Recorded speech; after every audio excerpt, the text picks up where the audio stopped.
وَإِذَا سَأَلَكَ عِبَادِي عَنِّي فَإِنِّي قَرِيبٌ أُجِيبُ دَعْوَةَ الدَّاعِ إِذَا دَعَانِ فَلْيَسْتَجِيبُوا لِي وَلْيُؤْمِنُوا بِي لَعَلَّهُمْ يَرْشُدُونَ۔ یہ آیت بڑی زبردست ہے اللہ کی رحمت کو بتانے کے لیے۔ ساڑی تا جی سندا ہی کوئی نہیں، یہ عام لوگ جی ساڑی تا رب سندا ہی کوئی نہیں، رب سب کی سنتا ہے، یہ یہاں بتانا ہے۔ وَإِذَا ان نہیں، ان شرط ہے اور اذا ظرفیت ہے، تو ان کی بجائے اذا سے ایک دم اللہ کی رحمت کا دروازہ کھلتا ہوا نظر آتا ہے۔ اذا سألک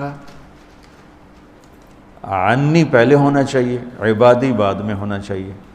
جب میرے بارے میں میرے بندے پوچھیں، اللہ کو صحابہ نے سوال کیا، یسألونک یسألونک یسألونک، کتنا قرآن میں ہے، یسألونک عن المحیض قل هو اذی، یسألونک عن الانفال قل الانفال للہ والرسول، یسألونک عن الاہلہ قل ہی مواقیت للناس، یسألونک عن الیتامى قل اصلاح لہم۔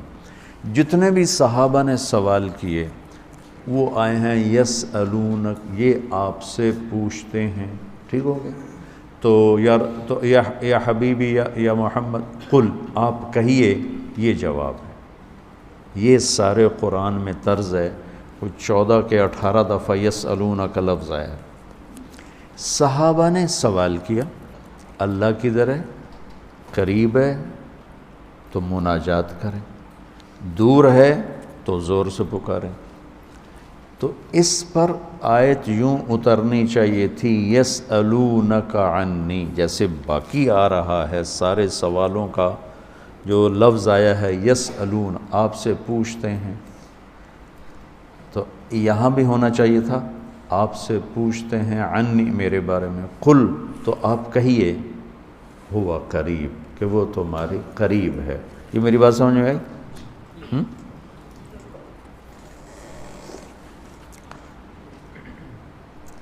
یہاں اللہ تعالیٰ نے وَإِذَا سَأَلَكَ، یسألون کا مطلب ہے کہ ابھی یہ جواب ہے، بعد میں بدل سکتا ہے۔ یسألونک عن کذا قل ہوا، تو یسألونک اور قل ہوا میں حتمی نہیں ہے، ابھی یہ بات ہے، کل کو بدل بھی سکتی ہے۔ اذا کا مطلب ہے کہ یہ ابدی جواب ہے، یہ جواب قابل تبدیل نہیں ہے، یہ آگے جو جواب آئے گا وہ ہمیشہ کے لیے ہے۔ اب سنو، وَإِذَا سَأَلَكَ عبادی عنی، اپنے آپ کو بعد میں ذکر کیا اور اپنے بندوں کو پہلے ذکر کیا۔ اذا سألک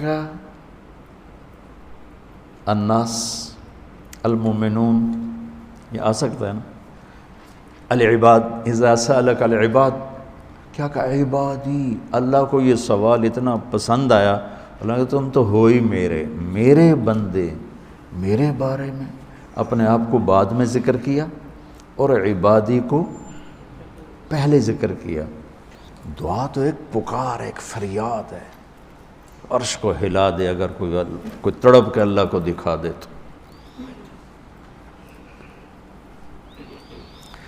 تو اس کے بعد ایک بڑی خوبصورت بات آئی ہے، وہ بتانا چاہتا ہوں۔ احل لکم لیلۃ الصیام الرفث الی نسائکم ہن لباس لکم وانتم لباس لہن۔ دنیا میں جو اللہ نے رشتے بنائے ہیں ان میں سب سے اہم، بنیادی، بڑا رشتہ خامند اور بیوی ہے۔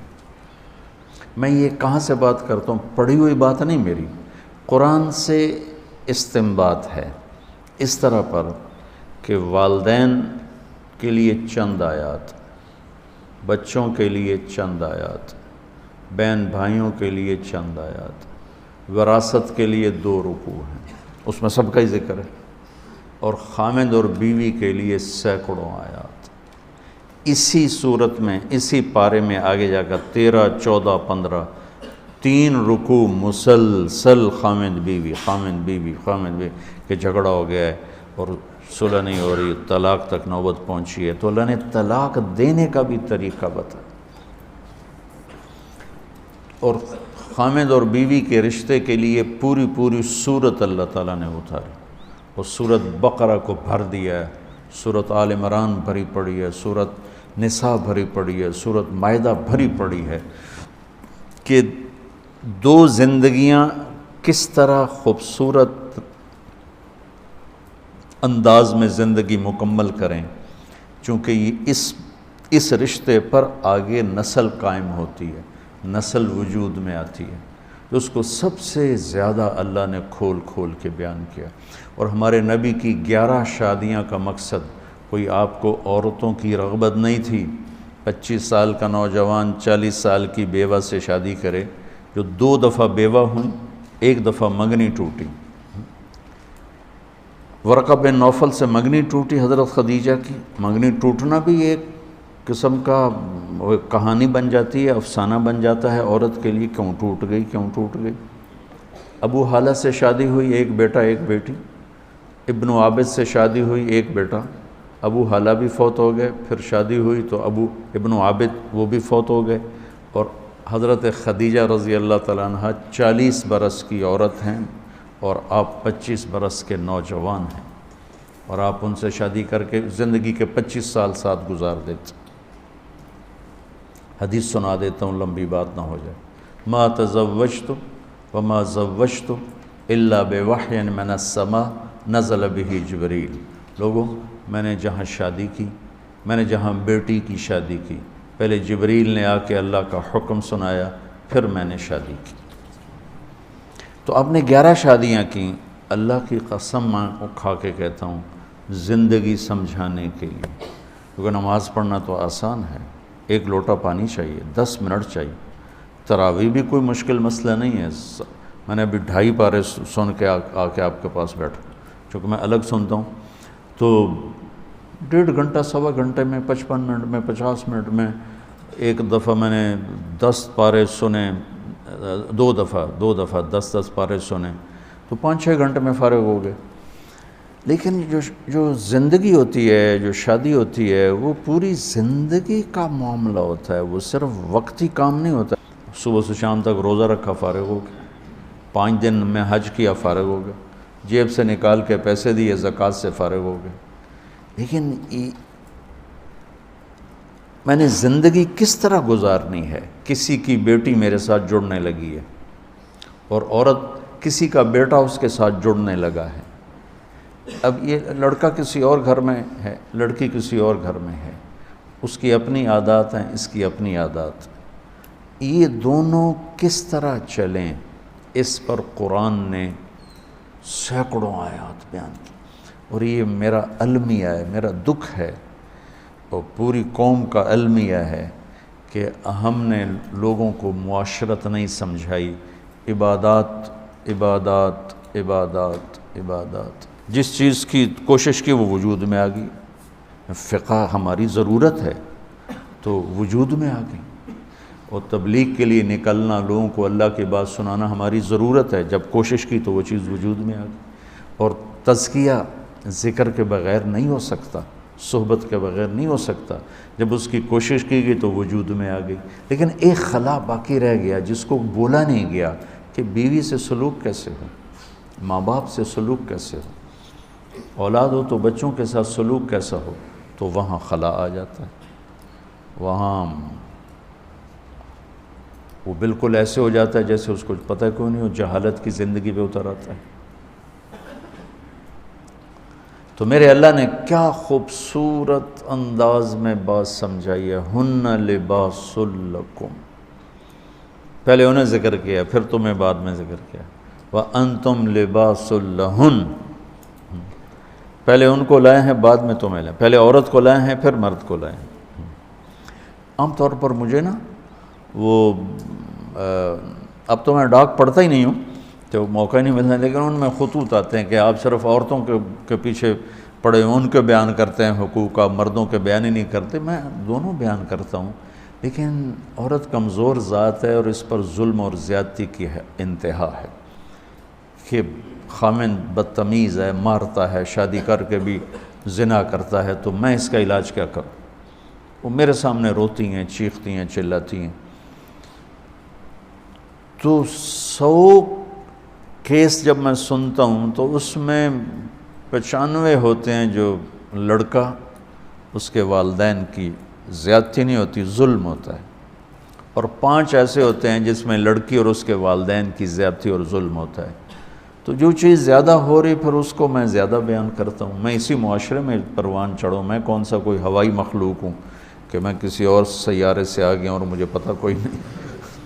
یہ جو جوائنٹ فیملی سسٹم ہے یہ کسی زمانے میں بہت اچھا تھا، اب یہ مصیبت ہے، بہت بڑی مصیبت، کہ کوئی کسی کے حقوق کی رعایت نہیں کرتا، ٹانگ اڑانا اپنا فرض سمجھتا۔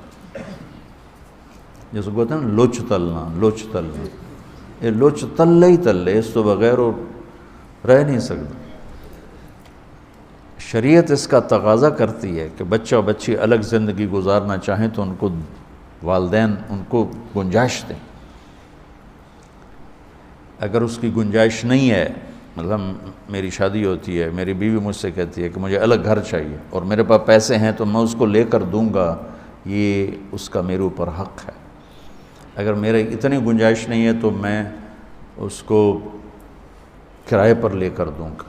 جیسے عرب میں، شیخ اپنے رمزی سے پوچھ لو، تمہارے استاد عرب ہیں، جب تک لڑکا الگ گھر نہیں بناتا شادی نہیں ہوتی۔ جوائنٹ فیملی سسٹم میں اگر رہنا ہے تو پھر اللہ یہ ہاتھ جوڑتا ہوں والدین کو کہ بچوں کی زندگی میں دخل نہ دیں۔ بیٹھی کیویں، اٹھیں دی کیویں۔ اچھا اب سنو، اللہ کہہ رہا ہے تمہارا لباس ہے تیری بیوی۔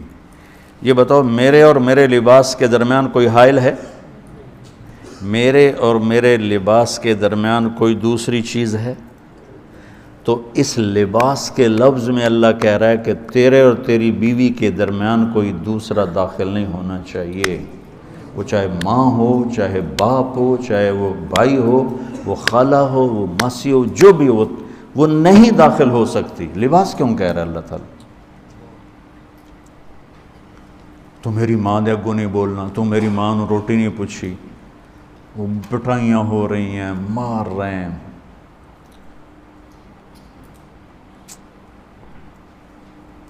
دوسری طرف بھی ہے کہ جانے والی ایسی بدتمیز بد زبان ہوتی ہے اور اس کے والدین اتنے بے وقوف ہوتے ہیں کہ شادی کے بعد بھی لڑکی کو اپنے کنٹرول میں رکھنے والے والدین اپنی بیٹیوں کے گھر برباد کر دیتے۔ یہ کیسز بھی ہیں۔